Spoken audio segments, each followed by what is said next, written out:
बच्चों, अगर आप नीट 24 की तैयारी कर रहे हैं, वीडियो आप लोगों के लिए बहुत इंपॉर्टेंट है।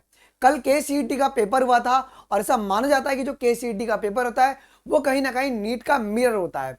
अब केसीईटी के पेपर में सबसे बड़ा ब्लंडर ये देखने को मिला कि डिलीटेड टॉपिक से ही बहुत सारे क्वेश्चंस पूछे गए थे अलग अलग सेक्शंस के अंदर। अब केसीईटी में यूजुअली 60 क्वेश्चंस आते हैं। मैं इस वीडियो में बहुत ही कम समय में सारे क्वेश्चंस को प्रॉपर्ली डिस्कस कर लूंगा, सो दैट कि आपको भी मोटा मोटी ये समझ में आ जाएगी कौन सा कंसेप्ट आपको आता है, कौन सा नहीं आता है। और this is called a conceptual paper. सच बताऊं तो ये तुम्हारा कंसेप्चुअल पेपर इसी को कहते हैं और नीट 24 भी आपको ऐसे ही देखने को मिल सकता है। इस वीडियो को आप लोग एंड तक जरूर से देखना, तभी जाके आपको समझ में आएगा। विदाउट वेस्टिंग एनी टाइम आइए हम लोग हमारे इस वीडियो को शुरू करते हैं। सबसे पहला अगर तुम सवाल देखोगे तो पहला सवाल क्या पूछा गया था कि which of the following is used to treat the emphysema. Emphysema को ट्रीट करने के लिए अपन किसको यूज करते हैं? हमारे मन में आता है सीधा अल्फा एंटीट्रिप्सिन। बच्चा ये पे टिक करेगा लेकिन वो गलत हो जाएगा। क्यों गलत हो जाएगा? क्योंकि वो ह्यूमन हार्मोन यहां पे लिखा हुआ है। नहीं, आंसर क्या हो जाएगा? ह्यूमन प्रोटीन आपका अल्फा एंटीट्रिप्सिन। ठीक है, देखो तो यहां पे बच्चा सिली मिस्टेक कर सकता है तो पहले क्वेश्चन में ही घुमा सकता है। अगला सवाल देखिए क्या पूछा गया है। Homeostasis is a condition where organism. अच्छा, होम्योस्टैसिस क्या होता है यार? होम्योस्टैसिस का मतलब होता है कि जो ऑर्गेनिजम्स है वो अपने इंटरनल एनवायरनमेंट का कांस्टेंट एनवायरनमेंट रखता है जी। तो वही है, maintain a constant internal environment in ever changing external environment. मतलब अगर बाहर कुछ भी हो जाए, अंदर का एनवायरनमेंट जो है वो आपका कांस्टेंट रहना चाहिए। यही होम्योस्टैसिस का आपका डेफिनेशन कहता है जी। चलो आप आगे की ओर बढ़ते हैं। अब ये सवाल बहुत इंपॉर्टेंट है। सवाल पूछा गया कि कौन यहाँ पे पैरासाइटिक अडेप्टेशन नहीं है। अब ये तुमको नीट 24 में देखने को मिल सकता है, तो ध्यान से सवाल को सुनिएगा। कौन पैरासाइटिक अडेप्टेशन नहीं है? Loss of unnecessary sense organ, ये होता है, ठीक, कोई दिक्कत की बात नहीं है। एब्सेंस ऑफ अडेसिव ऑर्गन और सकर्स, बेटा ये तुम्हारा इनकरेक्ट हो गया ना।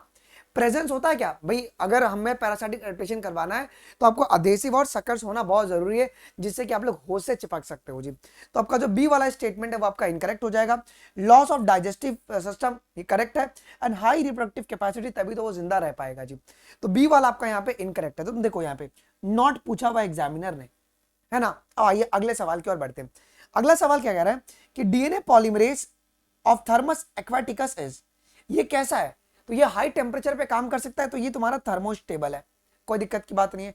पांचवा सवाल देखो, पांचवा बहुत इंपॉर्टेंट सवाल क्या पूछा गया है कि for recombinant DNA bearing the gene for resistance to ampicillin, और उसको हमने ट्रांसफर किया इकोलाई सेल्स के अंदर, ठीक है, जो कि होस्ट सेल है, becomes are transformed into the ampicillin resistant cell. अब what happens when this E. coli are grown on the medium containing the ampicillin? अब देखो, अब ऐसा E. coli है जिसके पास ampicillin रेसिस्टेंट जीन है। मतलब क्या? तो जो ट्रांसफॉर्मेंट रहेंगे वो तो बच जाएंगे, लेकिन जो नॉन ट्रांसफॉर्मेंट रहेंगे वो तो मर जाएंगे जी। तो नॉन ट्रांसफॉर्मेंट विल ग्रो, ये एकदम बात गलत है। नॉन ट्रांसफॉर्मेंट विल डाई, ये बात एकदम सही है। एंड ट्रांसफॉर्मेंट विल ग्रो, क्योंकि ई कोलाई अभी क्या कैरी कर रहा है? एम्फिसिलिन रेजिस्टेंट जीन कैरी कर रहा है। और अगर तुम एम्फिसिलिन मीडियम में डाले हो वो तो जिंदा रहेगा, लेकिन नॉन ट्रांसफॉर्मेंट तो सारे के सारे मर जाएंगे जी। ध्यान दीजिएगा। अगला सवाल, विच of the following is based upon the principle of antigen antibody interaction. कौन सा वो टेक्निक होता है? पीसीआर नहीं, बल्कि वो आपका एलिसा होता है बच्चों। ओके, अगला क्वेश्चन देख लो। Strict protection of the biodiversity hotspot could reduce the ongoing mass extinction. भाई कितना गुना वो रिड्यूस कर सकते हैं? अगर हम लोगों ने बायोडाइवर्सिटी अगर हॉटस्पॉट बना दिया ज्यादा से ज्यादा, तो 30% हम लोग यहाँ पे जो एक्सटेंशन के जो रेट है उसको रोक सकते हैं। ओके, ये एनसीईआरटी के डायरेक्ट क्वेश्चन है। अगला सुनो, identify the incorrect match respect to the recently extinct animal and their place according to the IUCN red list. अब देखो ये तुम्हारे न्यू सिलेबस में ऐड हुआ है। कौन यहाँ पे इनकरेक्ट है? तो डोडो मॉरिशस से एक्सटिंक्ट हुआ, ये बात सही है। क्वागा अफ्रीका, थाईलिसिन ऑस्ट्रेलिया, लेकिन स्टीलर सीकाओ तुम्हारा रशिया से एक्सटिंक्ट हुआ है बच्चों। ध्यान देना है कि क्वेश्चंस के ऊपर, ठीक है। अगला सवाल देखो क्या कह रहा है जी। According to the hypothesis proposed by the environmental biologist, ठीक है, relatively a constant environment tropics में क्या प्रमोट करता है? ट्रॉफिक में कांस्टेंट एनवायरनमेंट होता है, ये क्या प्रमोट कर रहा है? देखो अगर कांस्टेंट अगर एनवायरनमेंट रहेगा तो नीच की तो स्पेशलाइजेशन होगी, ये बात सही है, लेकिन ज्यादा स्पीशीज डाइवर्सिटी होगी, तो ये तुम्हारा गलत हो गया। नीच की तो स्पेशलाइजेशन होगी and there will be a great species diversity, so B will be the correct option. Simple सी बात है ना, तभी तो ट्रॉफिक्स में तुम्हारे ज्यादा इंडिविजुअल्स ग्रो कर पाएंगे। अगला सवाल देखो क्या बोला गया। अब देखो ये तुम्हारा डिलीटेड टॉपिक से क्वेश्चन पूछ दिया बच्चों आपका, क्या कि in the prevention of the air pollution the role of scrubber. अब स्क्रबर किसको रिमूव करता है? सल्फर डाइऑक्साइड को। अब यहाँ पे कंफ्यूजन क्रिएट करवा सकता है वो, तो आपको ये पता होगा कि गैसियस सल्फर डाइऑक्साइड होते हैं, ओके, पार्टिकुलेट नहीं, लिक्विड नहीं, ठीक है, आपके पास गैसियस SO2 को ये रिमूव करता है स्क्रबर, उनको एब्जॉर्ब कर लेता है। आगे सुनो जी, अब हम बात करेंगे जी मैच द कॉलम के बारे में। देखो तो नाइट्रोजन रिच फिक्सर, चलो फर्टिलाइजर्स, कार्बन, अच्छा कार्बन डाइऑक्साइड क्या होता है बच्चों? ये तुम्हारा ग्रीन हाउस है, यस। कार्बन मोनोऑक्साइड तुम्हारे पास क्या करेगा जी? ये तुम्हारा एयर पॉल्यूटेंट है, ठीक है। अच्छा क्लोरोफ्लोरोकार्बन, ये तुम्हारा ओजोन का डिप्लीटेशन करेगा। तो नाइट्रोजन जो रिच फर्टिलाइजर्स है, ये तुम्हारा यूट्रोफिकेशन का कारण बन जाएगा जी। तो QRSP कहां दिख रहा है? तो option number B would be the correct option जी, ठीक है। अगला क्वेश्चन देख लो जी। अब ये बहुत इंपॉर्टेंट क्वेश्चन पूछा गया, सवाल क्या कह रहा है कि following representation PQR denote the few steps of the Griffith experiment, कौन सा आपका करेक्ट है? ये मैंने आपको कल ही पढ़ाया है क्या बच्चों? ये मैंने आपको कल ही पढ़ाया हुआ है। देखो अगर आप R स्टेन को अगर माइस में डालोगे, रफ को डालोगे, तो भैया माइस तो अलाइव रहेगा ना, जिंदा रहेगा ये, तो ये इनकरेक्ट हो गया। क्यों? देखो S स्टेन जो कि हीट कील्ड है, अगर मैं इसको अगर माइस में डालूंगा तो माइस तो तुम्हारा अलाइव रहेगा ना, जिंदा रहेगा, ये भी इनकरेक्ट है। अगर R स्टेन को अगर मैं माइस में डालूं तो माइस तुम्हारा जिंदा है, तो आपका R वाला जो है वो करेक्ट है क्या? तो R will be your correct, ठीक है। आ जाओ अगला सुनो जी। अब in the tRNA the region that binds with the mRNA, अब बताओ tRNA में वो कौन सा रीजन है जहां पे mRNA बाइंड करता है? बताओ, सिंपल सी बात है ये। तो mRNA तुम्हारा एंटीकोडॉन लूप पर बाइंड करता है क्या tRNA के? यस, ये तुम्हारा स्ट्रेट फॉरवर्ड क्वेश्चन हो गया ट्रांसलेशन से। अच्छा यार mRNA have UTRs untranslated reasons. अब UTRs कहां पे होते हैं बच्चों? तो 5 प्राइम एंड पर भी होंगे और 3 प्राइम एंड पर भी होंगे। ऐसा क्यों होता है? कि ट्रांसलेशन तुम्हारा इफिशिएंट चले जी, लिखा है ना, तो ये तुम्हारा गलत हो जाएगा फर्स्ट 2 ऑप्शन।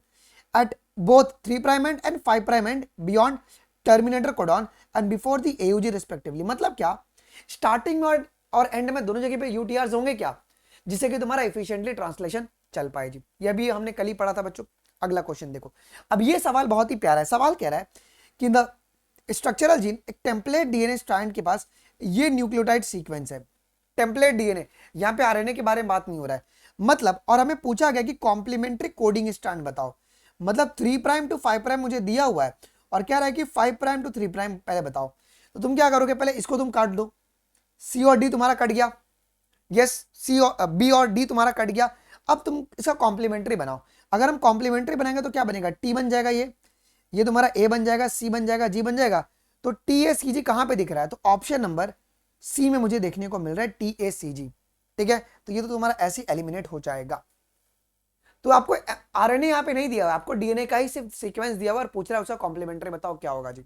ओके आगे की ओर सुनो। अब ये बहुत इंपॉर्टेंट है, स्टेटमेंट बेस्ड क्वेश्चन है। सवाल कह रहा है कि all the vertebrates develop a row of vestigial gill slit during the embryonic stage. ये बात एकदम सही है क्या?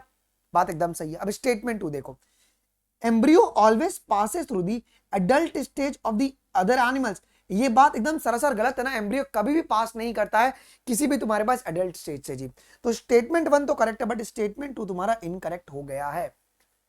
यस, तो ये तुम्हारा इवोल्यूशन के अंदर लिखा हुआ है जिसको आज अपन पढ़ने वाले हैं। आगे सुनो जी, यहाँ पे बच्चों हैप्लोडिप्लॉन्टिक लाइफ साइकिल कौन एग्जिबिट करता है? सिलेबस में तो डिलीट कर दिया गया है, KCET में भी सिलेबस में नहीं था, लेकिन तो भी सवाल आ गया है। तो तुम्हारे पास फ्यूकस क्या होता है बच्चों? ये तुम्हारा डिप्लॉन्टिक होता है, यस। तो Ectocarpus will be the correct option जी, ये तुम्हारा हैप्लोडिप्लॉन्टिक होता है। क्लेमाइडोमोनास और जिलिडियम होगा नहीं, जिलिडियम तुम्हारे पास कौन सा अलगे? Red algae.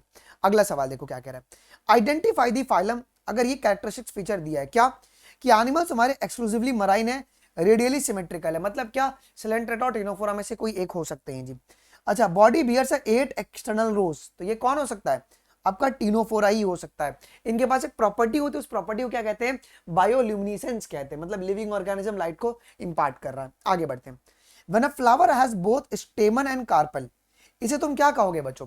इसे हम बाइसेक्सुअल कहते हैं क्या, अगर एक ही इंडिविजुअल पे? तो आगे की ओर बढ़ो। सीलिएटेड इपिथेलियल तुमको कहां पर मिलेगा? सीलिया वाला, किडनी इंटेस्टाइन में नहीं मिलेगा। ओके आपको इंटेस्टाइन में क्या मिलेगा? माइक्रोविलाई जो कि एब्जॉर्प्शन करता है।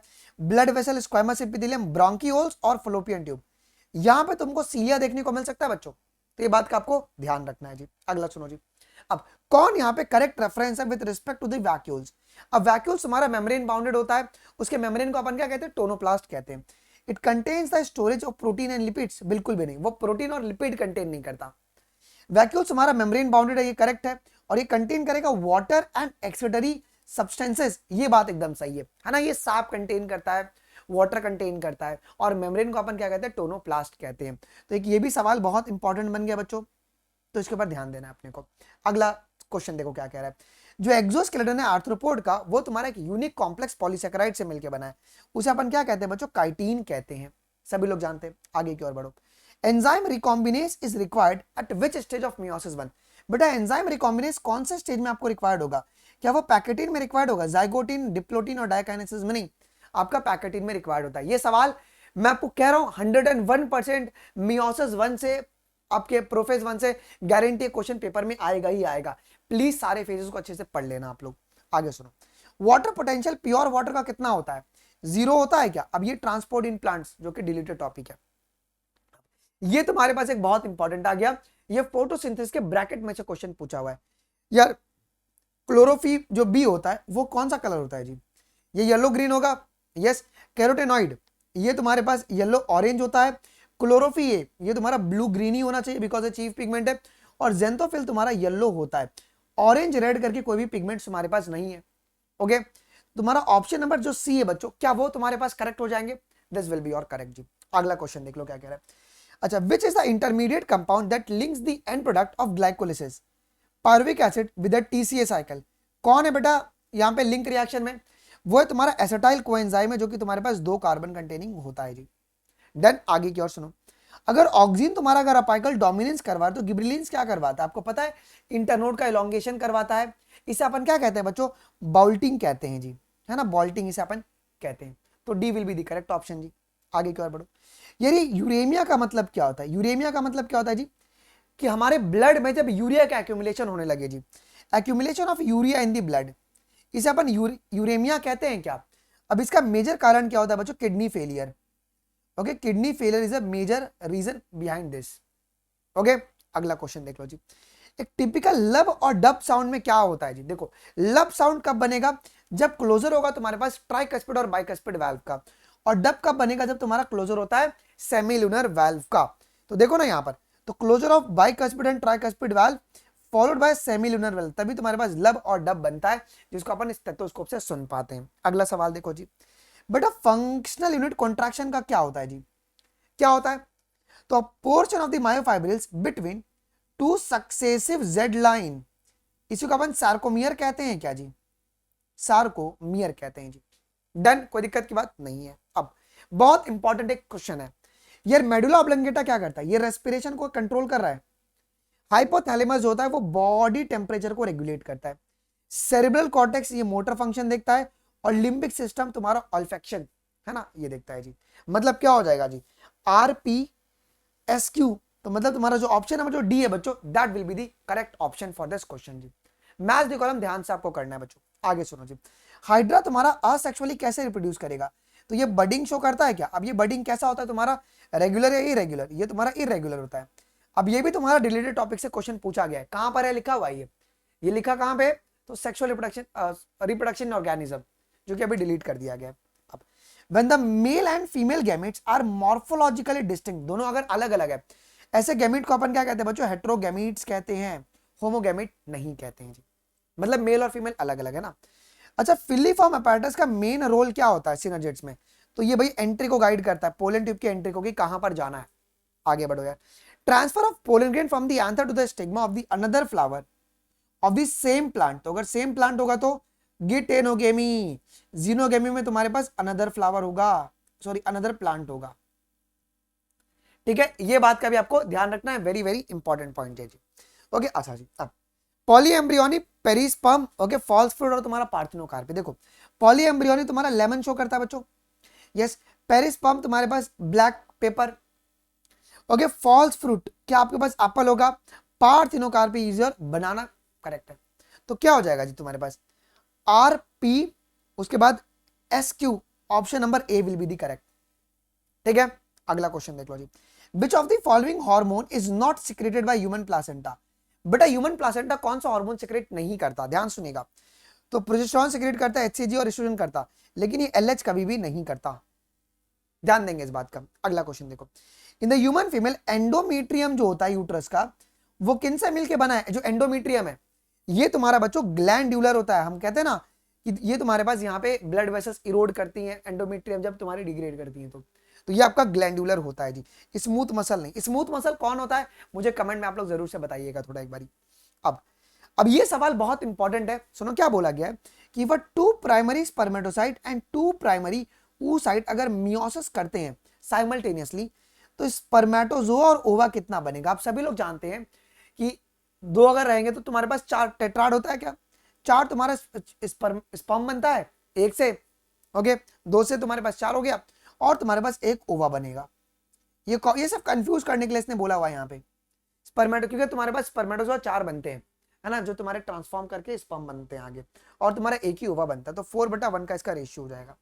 आगे सुनो, गवर्नमेंट ऑफ इंडिया ने एमटीपी को लीगलाइज कब किया था? एमटीपी को तो 1971 को। 51 में तुम्हारी फैमिली प्लानिंग आई थी, ये बात ध्यान रखना, ये गलती नहीं होनी चाहिए, ठीक है। अगला सुनो, the process in which A small part of the vast difference is cut. Vast difference को रिमूव करके कट कर रहे हैं, इसे अपन वैसेक्टोमी कहते हैं। ट्यूबेक्टोमी में अपन क्या करते हैं बच्चों? फलोपियन टिप को काट के बांध देते हैं। अच्छा, okay, test cross in the pea plant. अच्छा, पी प्लांट में टेस्ट क्रॉस कैसे करते हैं हम लोग? पी प्लांट में तो हम लोग F2 टॉल प्लांट को लेते हैं और रेसेसिव पेरेंट से मिला देते हैं जी। और रेशियो कितना आता है आपका? 1/1 का रेशियो आता है क्या? 50-50% का आता है रेशियो। ओके, बहुत सिंपल क्वेश्चन है, आगे बढ़ो। अच्छा, जीनोटिपिक रेशियो क्या होगा इनकम्प्लीट डोमिनेंस का? जीनोटिपिक रेशियो इसका बेस्ट एग्जांपल है स्नैपड्रैगन, तो इसका जीनोटिपिक और फिनोटिपिक रेशियो एक ही होता है तुम्हारा, 1:1 होता है। ओके, 1 तुम्हारे पास रेड होगा, 2 तुम्हारे पास पिंक होगा और 1 तुम्हारे पास व्हाइट हो जाएगा जी, ठीक है, ये बात ध्यान रखना। आगे की ओर सुनो जी बेटा, कौन यहाँ पे इनकरेक्ट स्टेटमेंट है फ्रॉम द फॉलोइंग? देखो, in the sex linked recessive trait the gene is transmitted from unaffected carrier female. बात सही है, अनअफेक्टेड कैरियर फीमेल से ये मेल प्रोजेनी में जाता है, ये बात करेक्ट है। आपको पूछा यहाँ पे इनकरेक्ट वाला। अच्छा, accumulation of phenyl pyruvic acid in the brain result in the mental retardation, ये भी करेक्ट है। अब individual affected by the down syndrome will have the congenital heart defect, ये भी करेक्ट है। अच्छा, मोर इंटेलिजेंट नहीं होता है, लेस इंटेलिजेंट होता है ना, ओके, दिमाग कम होता है इनको, ठीक है, तो ये बात ध्यान रखेंगे, तो सी इज योर इनकरेक्ट हो जाएगा जी। और टर्नर में तुम्हारे पास क्या होता है बच्चों? एक एक्स क्रोमोसोम की कमी रहती है जी। अब आगे क्या सुनते हैं। अब सवाल देखो, इसने बहुत, ये मैंने आपको प्रिंसिपल ऑफ इनहेरिटेंस वाली क्लास में बताया था क्या, कि देखो इन द डायहाइब्रिड क्रॉस तुम्हारा क्या होता है बच्चों? It is a product of monohybrid cross, है ना, 2 मोनोहाइब्रिड को मिला के डायहाइब्रिड बनता है। क्या रहा है? In the dihybrid cross between the true breeding round yellow seeded and true breeding wrinkled green seeded plant, ratio of segregation of the round and wrinkled. अब डायहाइब्रिड से कह रहा है कि उसमें से एक जो रहेगा उसका रेशियो क्या रहेगा? F2 में फिनोटिपिक रेशियो कितना रहेगा बताओ, दिमाग लगाना। तो अगर आपको राउंड और रिंकल्ड का पूछा है तो 3/1 का ही रहेगा क्या? 3 तुम्हारे राउंड और 1 तुम्हारा रिंकल्ड रहेगा। Simple question. अगला क्वेश्चन, अच्छा, स्टेनली मिलर ने स्टिमुलेट किया था condition of the prebiotic earth using the spark discharge apparatus, okay, which organic compound observe by him on analysing the end product of his pink. अच्छा, last में क्या मिला? इन्होंने 800 डिग्री सेंटीग्रेड यूज किया था, लास्ट में इनको बच्चों अमीनो एसिड्स मिले थे। ओके, आगे की ओर सुनो जी। अच्छा, एप लाइक कौन है? कौन से प्रीमेट आपके एक एप लाइक है? तो क्या वो तुम्हारे द्रायोपैथिकस एप लाइक है क्या? Ramapithecus they were more man like, ये इंसानों की तरह दिखते थे जी, मेन लाइक। आगे की ओर सुनो जी। Principle of vaccination is based on which property of immune system? Principle vaccination memory पर निर्भर करते हैं क्या? यस। चलो, genome of HIV replicates in the macrophages with the help of कौन सा एंजाइम लगता है भाई इसको रेप्लिकेट करने के लिए? रिवर्स ट्रांसक्रिप्टेज लगता है। सिंपल क्वेश्चन, कोई तर्क वितर्क नहीं। अब ये सवाल बहुत इंपॉर्टेंट है। Morphine is obtained by acetylation of heroin, गलत है, heroin is obtained by acetylation of morphine. Cannabinoids are known for their effect on cardiovascular system, तो ये बात सही है, कैनाबिनॉइड्स के जो रिसेप्टर्स हैं वो तुम्हारे कार्डियोवास्कुलर सिस्टम में होते हैं जो कि उसको अफेक्ट करता है जी। तो स्टेटमेंट 1 तुम्हारा इनकरेक्ट और स्टेटमेंट 2 तुम्हारा यहाँ पे करेक्ट हो जाएगा। डन, आ जाओ जी। यार म्यूल किसका रिजल्ट है? म्यूल, तो ये आउट क्रॉसिंग क्रॉस ब्रीडिंग नहीं, ये आपका इंटर स्पेसिफिक हाइब्रिडाइजेशन का रिजल्ट है। अच्छा, किन से बनता है बताओ? फीमेल डॉन्की मेल हॉर्स, या मेल हॉर्स या फीमेल डॉन्की? मुझे कमेंट में इसका आंसर आना चाहिए म्यूल का। ओके, ये तुम्हारा, अच्छा, स्टेराइल होता है, ये भी आपको पता है जी। आइडेंटिफाई द बैक्टीरियल डिजीज, यहाँ पे कौन है जी? ब्राउन रस्ट ऑफ व्हीट, बिल्कुल भी नहीं। ब्लैक रॉट ऑफ क्रूसीफर, ये तुम्हारे पीवाईक्यूज में बहुत बारी पूछा गया है। ओके, आगे की ओर बढ़ते हैं। ये बहुत एक तुम्हारे पास इंपॉर्टेंट क्वेश्चन आ गया। क्या है सवाल? देखो, विटामिन ए जो है ये क्या होगा बच्चों, ये तुम्हारे carrot, vitamin A carrot. SCP तुम्हारे पास स्पाइरुलिना, इसके बाद vitamin C, vitamin C bitter gourd, और प्रोटीन तुम्हारे बीन्स होते हैं क्या जी। आपका जो 53 है बच्चों उसका B will be the correct option जी। तो देखो यार मैच दी कॉलम, लेकिन अगर देखा जाए ना तो यहाँ पे स्ट्रैटेजीज के भी कुछ क्वेश्चंस डाल दिया है जो कि डिलीट हो चुका है। आगे सुनो, chemical substance which are produced by the सब माइक्रोब्स, जो कि दूसरे को मार दे, उसे अपन एंटीबायोटिक्स कहते हैं। तो डेफिनेशन है तुम्हारा बोल्ड वर्ड में है। आगे सुनो, कौन यहाँ पे बच्चों करेक्ट स्टेटमेंट है, ध्यान से सुनिएगा करेक्ट। तो मिथेनोबैक्टीरियम तुम्हारा एरियोबिक नहीं एनियोरोबिक होता है, ध्यान रखेंगे। अच्छा, biogas is produced by the activity of anaerobic bacteria, काट दो। बायोगैस में तुमको प्योर मीथेन नहीं मिलता है। जो एक्टिवेटेड स्लज होता है तुम्हारे सेडिमेंट टैंक में, वो किस में रिच है बच्चों, एरियोबिक बैक्टीरिया में बहुत ही रिच होता है। तभी तो तुम्हारे क्या बनेंगे बच्चों, फ्लोक्स बनते हैं। याद है आपको, थ्रेड लाइक स्ट्रक्चर फ्लोक्स बनता है आपका, ये बात भी आपको ध्यान रखना है। अगला सुनो जी। अच्छा, which of the following enzyme is required to cleave the plasmid, plasmid को अपन कैसे तोड़ेंगे जी, क्लीविंग के लिए अपन एंडोन्यूक्लियस को यूज करते हैं जी। अगला, नेचुरल रिजर्वर फास्फोरस का कौन है, फास्फोरस का नेचुरल रिजर्वर बच्चों, क्या वो तुम्हारा रॉक्स है, यस वो रॉक्स होता है जी। देखो कितने प्यारे प्यारे क्वेश्चन है। अब देखो, sequence of communities of the primary succession in water, अब ये तुम्हारा इकोसिस्टम में डिलीट हो चुका है क्या, लेकिन अपने को पढ़ना है। तो तुम देखोगे तो बेटा प्रॉपर सीक्वेंस क्या होगा प्राइमरी सक्सेशन का जी, पहले फाइटोप्लैंक्टॉन्स आएंगे, उसके बाद रूटेड हाइड्रोफाइट्स आएंगे, तुम्हारे ऐसे एलिमिनेट कर दो, एलिमिनेट हो गए। तो phytoplanktons, then rooted hydrophytes, free floating hydrophytes, then reed swamp, then marshy meadows, फिर स्क्रब, और लास्ट में तुम्हारे ट्रीज आएंगे जी। तो एक इंपॉर्टेंट सवाल जो कि अभी सिलेबस में नहीं है, बट ये आपको एक बार देख के जाना पड़ेगा जी। इससे क्या समझ में आ रहा है, जो भी टॉपिक तुम्हारे डिलीट हुए ना उसको सिर्फ एक बार ऊपर से देख लो, ओके, क्योंकि केसीटी में आया है क्वेश्चन। आ जाओ अब, वेरी इंपॉर्टेंट बच्चों, बायोकेमिकल एडेप्टेशन क्या होगा यहाँ पे, तो वो तुम्हारे पास deep sea hydrothermal vent. Behavioural adaptation क्या हो जाएगा, बिहेवियरल, बिहेवियरल में तुम्हारे डिजर्ट लिजार्ड, फिजियोलॉजिकल में कंगारू रैट, और मॉर्फोलॉजिकल में तुम्हारा क्या हो जाएगा जी बच्चों, अपुंशिया हो जाएगा जी। तो क्या हो जाएगा जी तुम्हारे पास क्यू, पी और एस और आर, मतलब ऑप्शन नंबर जो सी है that will be the correct option. Fine.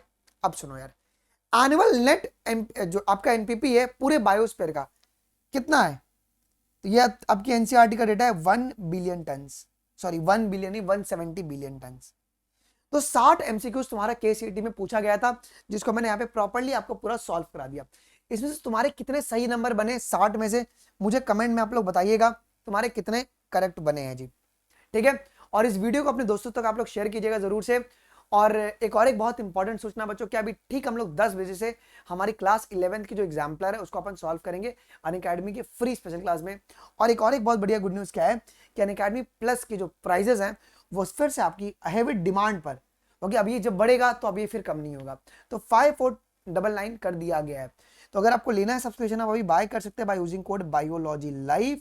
और इस सिंगल कोड में आपको सारे के सारे प्लस बैच ऑनलाइन और ऑफलाइन बैच का आपको एक्सेस मिल जाएगा। ड्रॉपर्स बैच हमारी 17 तारीख से शुरू हो चुकी है। आई होप कि वीडियो आपको अच्छा लगा होगा। कुछ भी दिक्कत है do let us know in the comment section. मैं तुम्हारे लिए ऐसे ही बहुत ही प्यारे प्यारे वीडियोस आप लोगों के लिए समय समय पर लाता रहूंगा। अभी कल का ही पेपर था जो कि बहुत इंपॉर्टेंट है। अभी के लिए बस इतना ही। थैंक यू, जय हिंद, बाय बाय।